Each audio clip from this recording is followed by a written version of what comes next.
ইয়াউমা ইয়াকুনুন নাসু। ইয়াউমা ইয়া ইয়াউমা ইয়াকুনুন নাসু ইয়াউমা ইয়াকুনুন নাসু। ইয়াউমা ইয়াকুনুন নাসু হ্যাঁ, এখানে আমি তোমাকে বলছিলাম ওই যে ইয়াকুনুন নাসু, নুন এবং পরের যে নুনটা আছে, যেই নুনের উপর তাসদিদ আছে, এখানে একটু কালারিং করা আছে। দেন হ্যাঁ আমরা কি জন্য কালার করা আছে বলো তো একটু। আমি কিন্তু বলেছিলাম এই, এটা হলো গুন্না। হ্যাঁ এটা হলো গুননা। গুন্না, অর্থাৎ নুন এবং মিমের উপরে যদি তাসদিদ হয় তাহলে গুন্না করে, অর্থাৎ নাকের বাসি থেকে আমাদের একটা আওয়াজ বের করতে হয়। বুঝতে পারছো? হ্যাঁ হ্যাঁ এই দুইটা শব্দ, অর্থাৎ প্রথম যে নুনটা আছে এই নুনের মধ্যে পেশ আছে, এই পেশ দিয়ে পরের নুনের মধ্যে আমরা ধরতে হবে। অর্থাৎ ইয়াকু নুন, না এই যে ইয়াকু নুন বলবো, তখন আমাদের নাকের ভিতর থেকে একটা পাতলা করে একটা আওয়াজ বের হবে, সেটাকে গুন্না বলে। ঠিক আছে? ইয়াউমা ইয়াকুনুন নাসু। আচ্ছা।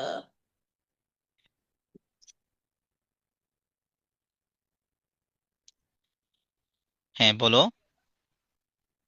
ইয়াউমা ইয়াকুনুন নাসু মাশাআল্লাহ, সুন্দর হয়েছে।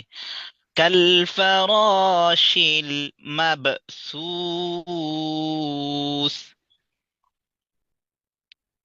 কাল কাল ফারস শিল শিল মাবসুস এখানে বলতো ওই যে আয়াতের শেষে মাবসুস বলে আমি স্টপ করছি, কেন করছি? আমি লাস্টে একেবারে সায়ের নিচে জের আছে, আমি সেটাকে উচ্চারণ কেন করি নাই? কারণ এখানে এই যে গোল্লাটা আছে। না, সেটা হলো একটা রুলস। এটা হলো হ্যাঁ কোরআনিক পড়ার একটা রুলস আছে, অর্থাৎ যদি আমরা শ্বাস শেষ হয়ে যায় অথবা আমাদের কোনো প্রবলেম হয় আমরা আয়াতের মধ্যে শেষ করতে পারি, দেন আমরা যেই জায়গার মধ্যে স্টপ করব সেই জায়গার মধ্যে যে হরফটা আছে ওই হরফটার উপর ডিপেন্ড করে। অর্থাৎ ওই হরফ যদি আমাদের এই তা না হয়, অর্থাৎ ছোট তা না হয়, তাহলে অন্য যে কোনো হরফ হলে সেই হরফটা আমরা ক্যাচ করব উইথাউট তার এই হরকত। হরকতকে আমরা ক্যাচ করবো না যদি দুই জবর হয় সেটা ব্যতীত। ঠিক আছে? কিন্তু আচ্ছা এই লাস্টে একেবারে সা আছে, সা এর নিচে কিন্তু একটা জের আছে, তার জন্য আমরা এই জেরটাকে উচ্চারণ করব না, জাস্ট এই হরফটাকে আমরা উচ্চারণ করব। ঠিক আছে? আচ্ছা। হ্যাঁ, মাবসুস। মাবসুস মাশাল্লাহ। এরপরে রাতে যাই।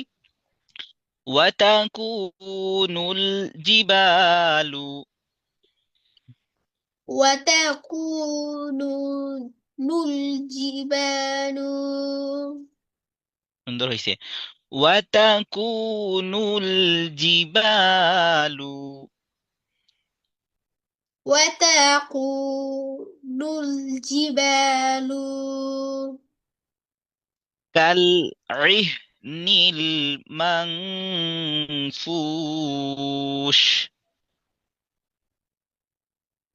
كالعهن المنفوش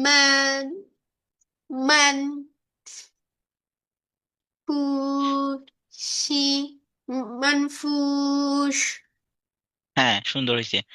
এখানেও একই কায়দা, আমরা এখানে স্টপ করছি, তাহলে শিনের আমরা জাস্ট শিনটাকে উচ্চারণ করব হ্যাঁ উইথাউট হ্যাঁ তার হরকত। এই হরকতে আমরা উচ্চারণ করব না। বুঝতে পারছি? হ্যাঁ হ্যাঁ। আর এই যে কালারিং করা আছে আল মাংফু, অর্থাৎ এখানে মধ্যখানে নুন সাকিন আছে, দেখতে পাচ্ছ? নুন হ্যাঁ সাকিন, নুনের পরে ফা আছে, এটা হলো ইখফা। অর্থাৎ ইখফা সেটাও গুণা করে পড়তে হয়, কিন্তু তাসদিদের মতো নয়। গুন্না করে পড়তে হয়, নাকের ভিতর থেকে একটা আওয়াজ বের হবে। আহ গুন্না এই ইখফার হরফ হলো 15টা, যেটা আমি তোমাকে বলেছিলাম একদিন কায়দা পড়ানোর সময়। আর এখানে আমরা নুন সাকিনের পর ফা পেয়েছি, অর্থাৎ ইখফা এর হরফ পেয়েছি। অর্থাৎ নুন সাকিনের পর যদি ফা আসে তাহলে তার একটা আওয়াজটা আমাদের নাকের ভিতর থেকে বের করতে হবে। আমি বের করে দিচ্ছি, তুমি দেখাচ্ছি, তুমি আমার মতো পড়বে। كالعهن المنفوش.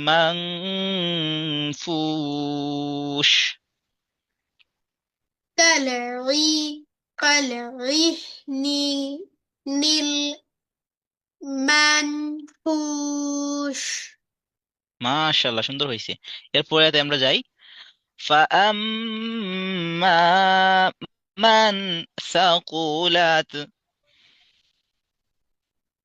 فأما من ثقلت. হ্যাঁ, কাফটা এখানে লম্বা হবে না, তাড়াতাড়ি পড়তে হবে। আমি বলছিলাম যে হরকতের উচ্চারণ তাড়াতাড়ি করতে হয়। সো হ্যাঁ, এই যে আম্মা, আমি আগে বলছিলাম ইয়াকুনুন নাসুর মধ্যে নুনের উপর তাসদিদ আসছে, এই জন্য নুনকে আমরা গুণনা করে পড়ছি। এখানে আমরা পেয়েছি মিমের উপর তাসদিদ আসছে। সো মিমটার মধ্যেও আমরা গুণনা করে পড়তে হবে, আমাদের নাকের বাঁশি থেকে আওয়াজটাকে বের করতে হবে পাতলা করে। সো এভাবে হবে, ফা أما من ثقلت.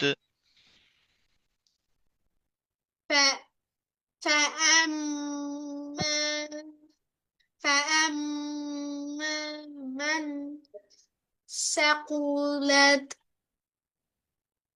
موازينه. موازينه موازينه. موازينه.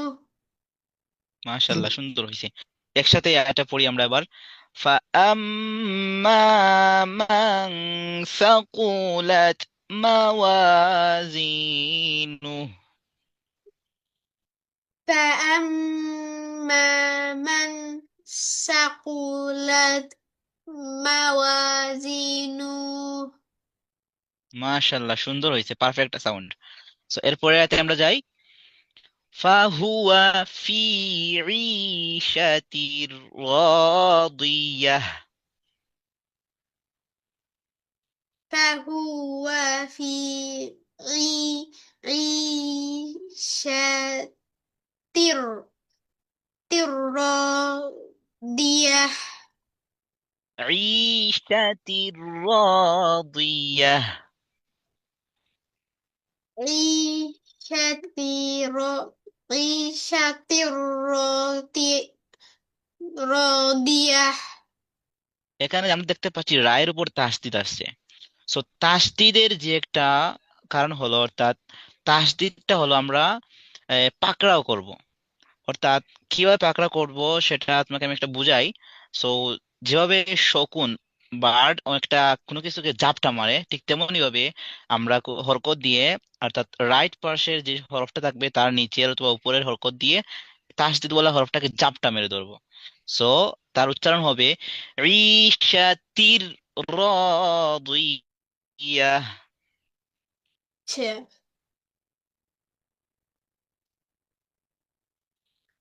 عيشة عيشة راضية. মাশাআল্লাহ, সুন্দর। এবার পূর্ণ আয়াতটা পড়বো। ফাহুয়া ফি ঈশাতির রাদিয়া। فهو فهو sorry. فهو في عيشة راضية. ঈশাতির রাদিয়া। عيشة راضية. মাশাআল্লাহ, সুন্দর সাউন্ড। ওয়া আম্মা মান খাফফাত। وأما من خفت. وأما من خفت. وأما من خفت. এখানেও যে কায়দাটা একই কায়দা, অর্থাৎ মিমের উপরে তাসদিদ আসছে। মিমের উপরে তাসদিদ আসছে, সেটা আমি তোমাকে কিছুক্ষণ পূর্বে বলছি। নুন এবং মিমের উপরে যদি তাসদিদ আসে তাহলে আমরা সেটাকে গুণনা করে পড়বো। আর গুণনার আওয়াজটা আমাদের নাকের বাঁশি, অর্থাৎ নাকের একেবারে ভিতর থেকে পাতলা আওয়াজটা বের করতে হবে। হ্যাঁ হ্যাঁ। ওয়া আম্মা মান খাফফাত। وأمن وأمن خفت. মিমটা একটু লম্বা হবে, একালিফ লম্বা হবে, যেহেতু বাম পাশে একটা আলিফ আছে। ওয়া আম্মা মান খাফফাত। وأمن وأمن خفت মাওয়াজিনু। وموازينه. এবার একসাথে আয়াতটা পড়ি আমরা। ওয়া আম্মা মান খাফফাত মাওয়াজিনু। وأما من خفت موازينه. মাশাল্লাহ, বেটার সাউন্ড। সো এরপরে আয়াতে আমরা যাই। এখানে একই কায়দা আছে, ফা উম্মুহু, মিমের মধ্যে তশদিদ, অর্থাৎ সেই আওয়াজটা আমাদের নাকের মধ্যে থেকে বের করতে হবে, খেয়াল থাকে যেন। ফা উম্মুহু হাওিয়া। فأمه هاوية. মাশাল্লাহ, সুন্দর সাউন্ড। هاوية هاوية. হ্যাঁ ঠিক আছে। হাওিয়া। ভাবছিলাম বা, ইয়া কি হ্যাঁ, ভেবেছিলাম বা, কি জানি। সমস্যা নেই, নাথিং, এটা মাঝে মধ্যে মিস্টেক হয়। So আমাদেরকে কেয়ারফুল থাকতে হবে, অর্থাৎ আমরা যেই হরফটা পড়বো তার পরের হরফের দিকে আমাদের এই লক্ষ্য উদ্দেশ্য ঠিক রাখতে হবে, যে পরের হরফটা কি আসলে, বা না ইয়া না তা, সেটার প্রতি আমাদের খেয়াল রাখতে হবে। আর মাঝে মধ্যে মিস্টেক হয়ে যায়, সো নো প্রবলেম। আচ্ছা, আবার পড়ি আমরা। ফা উম্মুহু হাওিয়া। فأمه هاوية. ওয়ামা আদরাকা। وما وما وأدراك ما. ওকে, সো এখানে তুমি খেয়াল করো, মিমের উপরে একটা এলোমেলো একটা টান আছে, চিহ্ন আছে। সো এটাকে আমি তোমাকে কি বলছিলাম, ده এই টান তিন আলিফ। এই টান কি? তিন টান আলিফ। কি তিন আলিফ? এটা হলো মদের টান, অর্থাৎ মদের, অর্থাৎ যদি আমরা জবরের পর আলিফ, অর্থাৎ দুইটা আলিফ একটা শব্দের মধ্যে থাকে, তাহলে তিন আলিফ পরিমাণ লম্বা করতে হয়। তুমি দেখো মিমের মধ্যে একটা আলিফ আছে বাম পাশে, এর পরের যে শব্দ, সেই শব্দের শুরুতে হামজা আসছে। অর্থাৎ যদি পরের শব্দের শুরুতে হামজা আসে, তাহলে এখানে তিন আলিফ পরিমাণ লম্বা করতে হয়, ভিন্ন শব্দের শুরুতে যদি আসে। আর যদি একই শব্দের মধ্যে দুইটা হামজা একত্র আসে, তখন সেখানে তিন আলিফ নয়, চার আলিফ পরিমাণ লম্বা করতে হয়। সেটা তোমাকে আমি বুঝিয়েছিলাম উলা ইকার মধ্যে, ঠিক আছে? হ্যাঁ। কিন্তু এখানে এখানে আসছে শুধু তিন আলিফ, অর্থাৎ আমাদেরকে আমরা এই মিমকে তিন আলিফ পরিমাণ লম্বা করতে হবে। সো আমি প্রথমে উচ্চারণ করতেছি, তুমি আমাকে দেখে ওই জায়গাটা লম্বা করে উচ্চারণ করবে, ওকে? আচ্ছা। ওকে। ওয়ামা আদরাকা وما أدراك মা হিয়া। ما هي. মা হিয়া। ما هي. এবার একসাথে আমরা একটা পড়ি। ওয়ামা আদরাকা মা হিয়া। وما أدراك ما هي. মাশাআল্লাহ, বেটার সাউন্ড। সো এর পরের আয়াত আমরা পড়ি, লাস্ট আয়াত অফ দিস সূরা। নারুন হামিয়াহ। نار حامية. নারুন হামিয়াহ। نار حامية. মাশাআল্লাহ, সুন্দর পড়ছো, তোমার এই এই মশকটা অনেক সুন্দর হয়েছে, আলহামদুলিল্লাহ।